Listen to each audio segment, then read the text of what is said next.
Pemirsa, Anies Baswedan menjadi salah satu bakal calon yang diusung sejumlah partai yang tergabung dalam koalisi perubahan di Pilkada Jakarta. Sementara Ridwan Kamil digadang-gadang menjadi bakal calon yang akan diusung oleh Koalisi Indonesia Maju. Jika Anies Baswedan dan Ridwan Kamil bertarung, benarkah persaingan Pilgub Jakarta ini akan terasa seperti Pilpres 2024?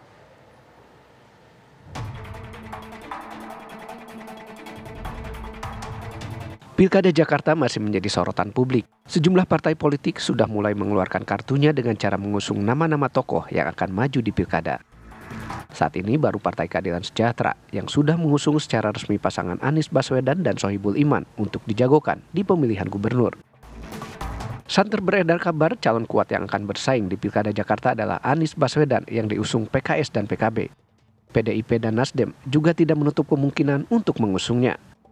Calon lainnya yang diprediksi ikut dalam perhelatan pemilihan gubernur Jakarta adalah Ridwan Kamil. Kang Emil digadang-gadang diusung oleh sejumlah partai politik yang tergabung dalam Koalisi Indonesia Maju. Kalau misal dua poros kekuatan, maka ini akan menghadirkan pertarungan yang sangat luar biasa. Maka kalau misal kemudian untuk menghindari itu, termasuk untuk memastikan kemenangan, maka ada potensi salah satu kekuatan akan membentuk poros ketiga. Kita lihat perkembangannya, mana yang kemudian memungkinkan untuk membentuk poros ketiga. Per hari ini yang kemudian bisa kita cermati, semua masih cair. Di level koalisi perubahan pun juga masih wait and see. Di level koalisi Kim sendiri, tampaknya belum ada satu suara yang utuh.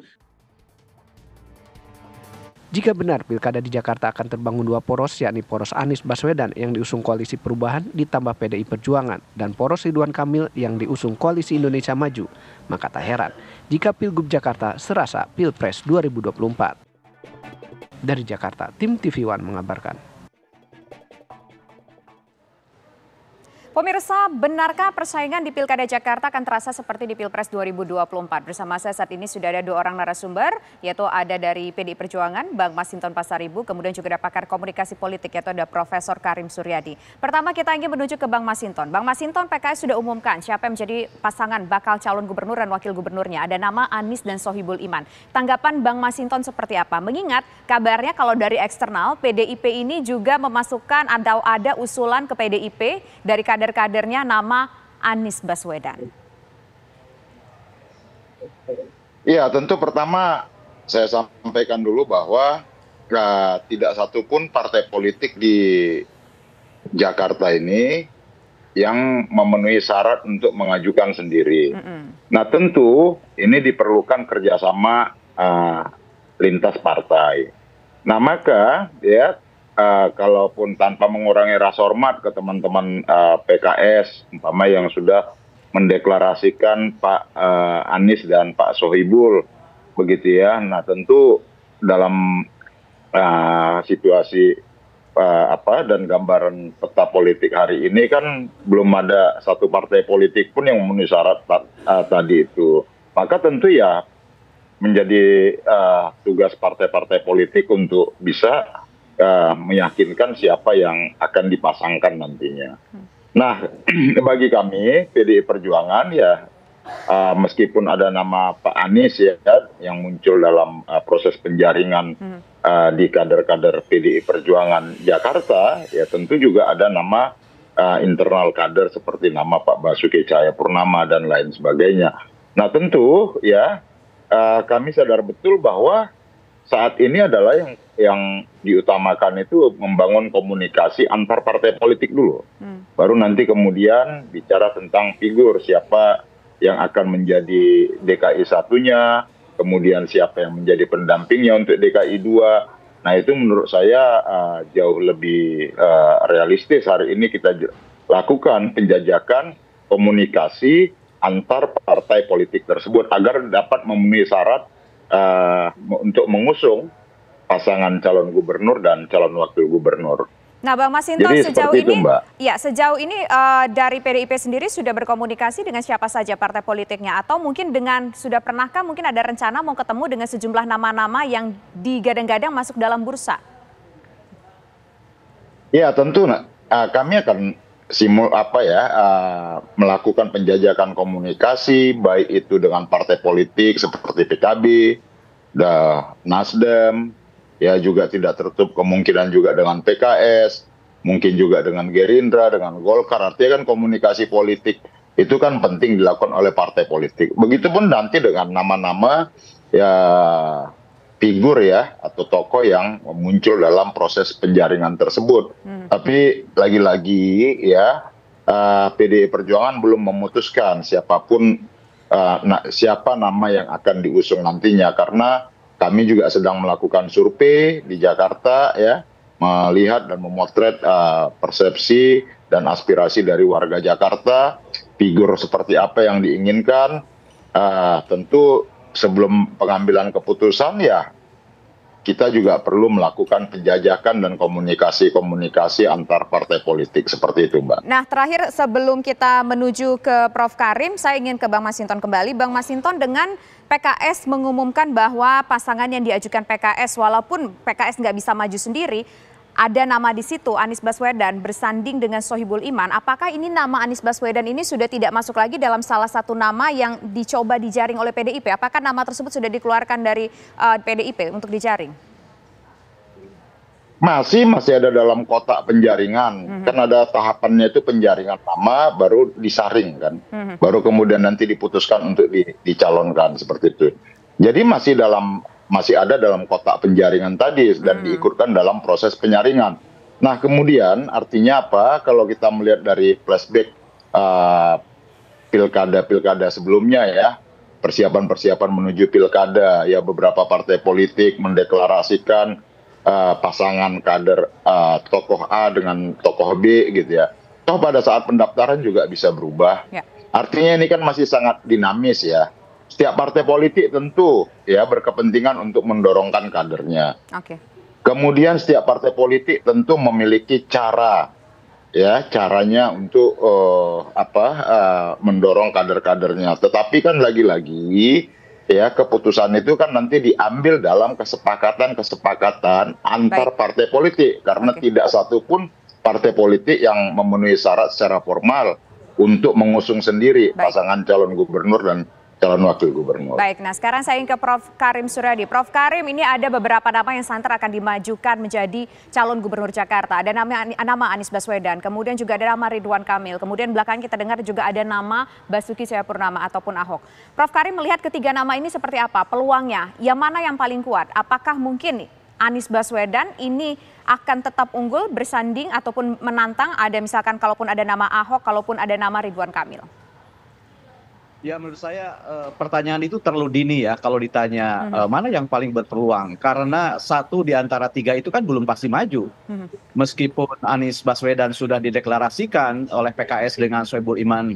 Tapi apakah pasangan ini akan terus melaju gitu ya? Kalau misalnya PKS menghadapi sandungan untuk tidak bisa menambah kursi gitu ya. Jadi menurut saya hari ini kita tidak bisa membaca ini akan menang, ini akan kalah, ini berpeluang, ini tidak. Karena koalisinya belum terbangun, pasangannya belum dideklarasikan, mesin politik yang akan bekerja belum jelas. Jadi menurut saya semua sekarang masih belum berwujud gitu ya, alias masih cair. Tapi terlepas dari itu, satu di antara tiga itu menurut saya Ridwan Kamil itu menarik gitu ya kalau masuk dalam ini. Lebih menarik lagi kalau misalnya benar-benar maju. Kalau orang bilang jika Ridwan Kamil maju, Ahok ada, kemudian Anies Baswedan ada, mereka nyebut sebagai pertarungan luar biasa, saya berbeda pendapat. Menurut saya ini sebuah perjudian politik yang luar biasa bagi Ridwan Kamil. Ini bukan perkara apakah dia tokoh lokal atau tokoh nasional, bukan itu. Tetapi perkaranya adalah kita harus melihat political substrat atau konteks politik Ridwan Kamil dalam kancah pergubernuran itu Jawa Barat. Jadi kalau orang memasukkan, apakah orang Jawa Barat, orang DKI, memasukkan entry gubernur ke dalam kamus persepsinya, yang akan keluar itu Jawa Barat. Tadi Bang Masinton dengan tepat mengatakan, politik itu soal persepsi. Jadi kalau Ridwan Kamil dimajukan, didorong di dalam Pilgub Jakarta, butuh energi yang luar biasa untuk menghapus entry Jawa Barat dari kamus persepsi masyarakat Jakarta yang akan memilihnya. Ini persoalan menurut saya. Akan beda misalnya dengan Anies Baswedan, beda dengan Ahok. Beda pula dengan Jokowi ketika dia dari Solo maju ke Jakarta. Karena entry yang dia bawa beda. Di Solo dia entry wali kota, di Jakarta sebagai gubernur. Ridwan Kamil pun tidak akan menjadi persoalan kalau entry yang dia bawa bukan entry gubernur, tapi misalnya entry menteri kayak entry apa gitu ya. Tapi kalau menyangkut entry gubernur, political substratnya adalah Jawa Barat.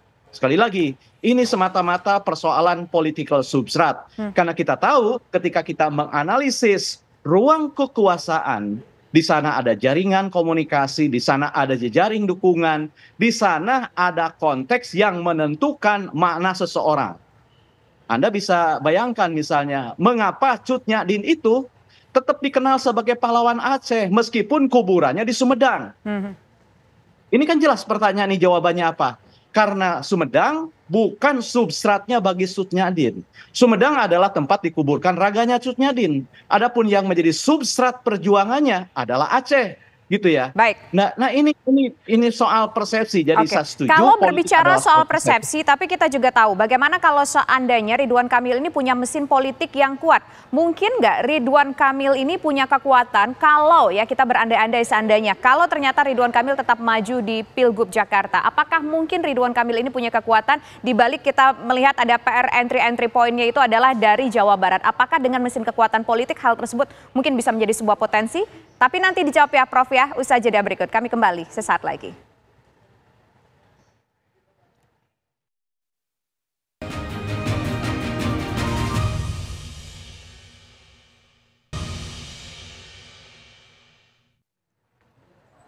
Saya ingin ke Prof Karim. Prof Karim Suryadi, tadi Prof Karim mengatakan bahwa kalau dilihat dari segi entry-nya itu Ridwan Kamil identik dengan Jawa Barat. Tapi dengan mesin kekuatan politik yang mungkin saja mendukung Ridwan Kamil, apakah Ridwan Kamil punya potensi tersebut?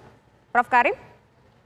Tadi saya katakan sangat butuh mesin politik, kerja politik yang luar biasa. Jika Ridwan Kamil dimajukan di Jakarta. Saya bilang itu sudah menjadi syarat yang harus dipenuhi ya kerja politik, mesin politik itu. Sebab apa? Sebab membalikkan entry politik Jawa Barat menjadi entry politik Gubernur DKI itu bukan perkara yang mudah ya. Menghapus persepsi itu bukan perkara yang mudah. Terus pertanyaannya sekarang, siapa yang bisa menjamin kalaupun misalnya dia didukung oleh koalisi Indonesia Maju, siapa yang menjamin bahwa koalisi ini akan solid? Sebab meskipun Pilkada 27 November ini dihelat setelah Pilpres, saya setuju kalau bangunan koalisi dalam Pilpres itu akan menjadi blueprint saja, akan menjadi cetak biru saja. Tetapi saya tidak bisa menjamin bahwa potret Pilgub, Pilwalkot 27 November itu akan menjadi copy paste dari Pilpres. Saya tidak setuju. Kenapa? Karena bagaimanapun karakter Pilpres, karakter politik nasional dengan karakter politik lokal itu tidak akan sama gitu ya. Dan kita yakin all politik are locals. Jadi meskipun akan ada irisan-irisan dari Pilpres ke Pilgub ke Pilkada, ya. Tetapi tidak akan menjadi copy paste yang sempurna. Oleh karena itu maka dinamika internal koalisi atau kerjasama antar partai, dinamika persepsi arah kehendak, kecemasan, ketakutan, keinginan dari masyarakat di daerah sebagai yang akan menentukan, akan bersaksi tentang kepatutan calon ini, itu harus betul-betul dibaca. Jadi bermulanya Pilpres mendahului Pilkada tidak menyederhanakan persoalan Pilkada. Tapi ini semata-mata hanya menjadi blueprint awal kerjasama politik sebagai intro saja. Bahwa nanti kerjasama yang real sepenuhnya menurut saya tidak akan bisa ditentukan oleh kerjasama dalam lingkup nasional dalam Pilpres. Tidak seperti itu. Jadi sekali lagi kerjasama dan kerja politik yang luar biasa, mesin politik luar biasa, itu amat dibutuhkan karena membangun persepsi sama dengan mengubah persepsi itu bukan perkara yang mudah. Padahal memenangkan pemilu itu perkara bagaimana meyakinkan publik sebagai calon pemilih dan dengan kata lain, bagaimana calon ini hadir dalam cara-cara yang dikehendaki oleh pemilih seperti yang tergambar dalam persepsinya.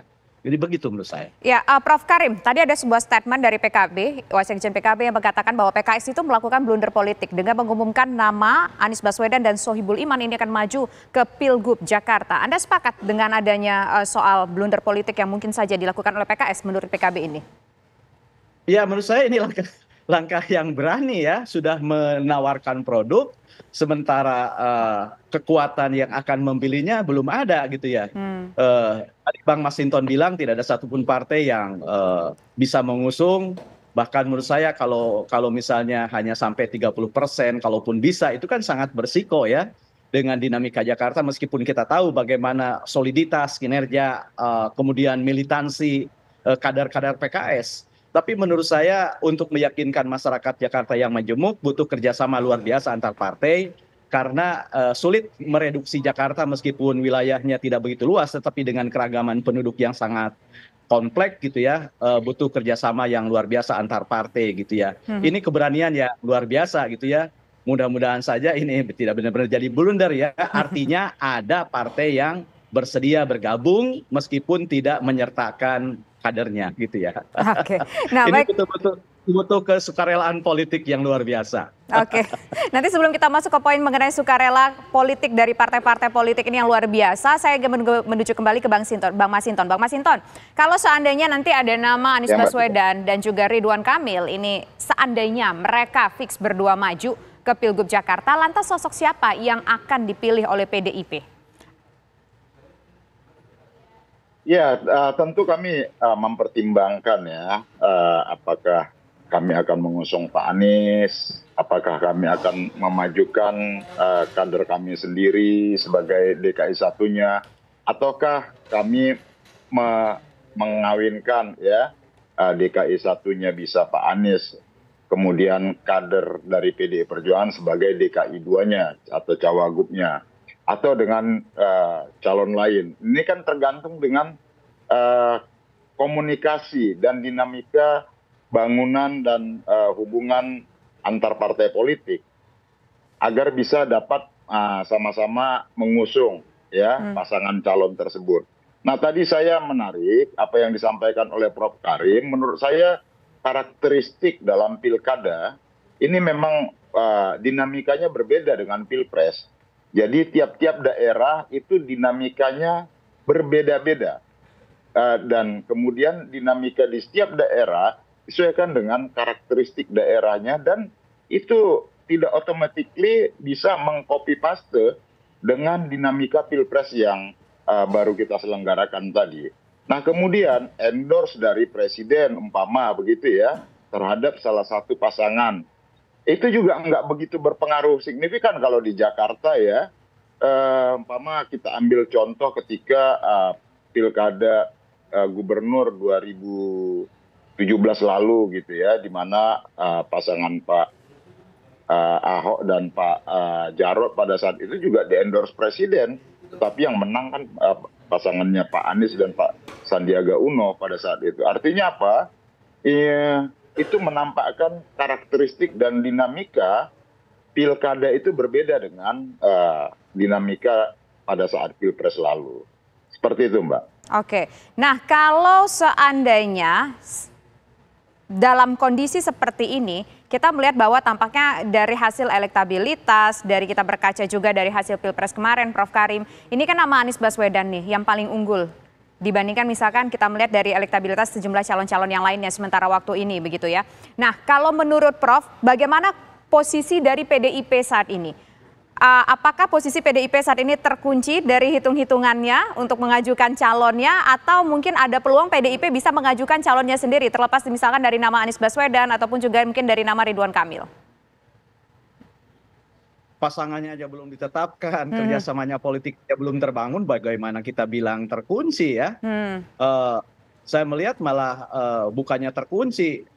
Saya melihat ada manuver yang luar biasa dari PDIP ya, sebagai partai yang punya basis massa yang cukup bagus di Jakarta meskipun yang unggul PKS gitu. Jadi tidak terkunci menurut saya. Jadi sekali lagi saya katakan tadi, meskipun Pilpres itu bisa menjadi blueprint ya, catatan kasar atau cetak biru, tapi tadi saya katakan, syukur Bang Masinton setuju dengan saya, tidak bisa copy paste. Artinya apa? Meskipun PDIP ada pada pihak yang kalah dalam Pilpres, bukan berarti akan kalah dalam Pilkada DKI Jakarta gitu ya. Saya bilang dinamika internal daerah akan menentukan, belum lagi misalnya chemistry antara calon dengan pemilihnya kan gubernur lebih dekat ketimbang memilih pilpres, lebih real, lebih konkret. Itu akan lain dinamikanya. Yang kedua, soal bagaimana sokongan presiden, ada riset yang menarik nih di dalam jurnal ya, dan itu konsisten. Data, tapi maaf ini datanya data Amerika, jurnal Amerika. Ada riset berulang-ulang terhadap hasil pilpres, memang ada pengaruh dukungan pilpres, tapi presidennya presiden petahana, bukan presiden yang mau berhenti atau presiden mantan gitu ya. Dan kalau apa? Kalau si kandidatnya dipersepsi sesuai dengan apa yang dikehendaki oleh masyarakat di daerahnya, seperti presiden tampil dalam kehendak masyarakat di daerahnya. Nah, kalau kita kembalikan ke posisi Jakarta saat ini, siapa sosoknya? Kita melihat misalkan di situ ada Presiden Joko Widodo maju ke Pilpres, yaitu Prabowo Subianto dan juga Gibran Rakabuming Raka. Yang menangkan adalah Prabowo Subianto. Dengan kondisi melihat peta itu, kemudian kita melihat dengan sejumlah nama yang ada, itu kalau coba kita aplikasikan ke Jakarta, seperti apa? Namanya seperti apa dan akan seperti apa pula proyeksinya, Prof. Karim? Kalau merujuk pada jurnal yang Prof. Karim bilang. Nah, itu riset ini yang tidak bisa diaplikasikan di Jakarta, juga tidak bisa kan di daerah lain. Karena kita tahu Jokowi akan berakhir 20 Oktober gitu ya. Tadi belum selesai saya katakan, yang ada itu riset yang menunjukkan endorsement presiden petahana yang masih berkuasa terhadap kandidat gubernur di daerah yang sama-sama akan memimpin bersama dengan mereka. Alasannya kenapa ada hasil endorsement itu?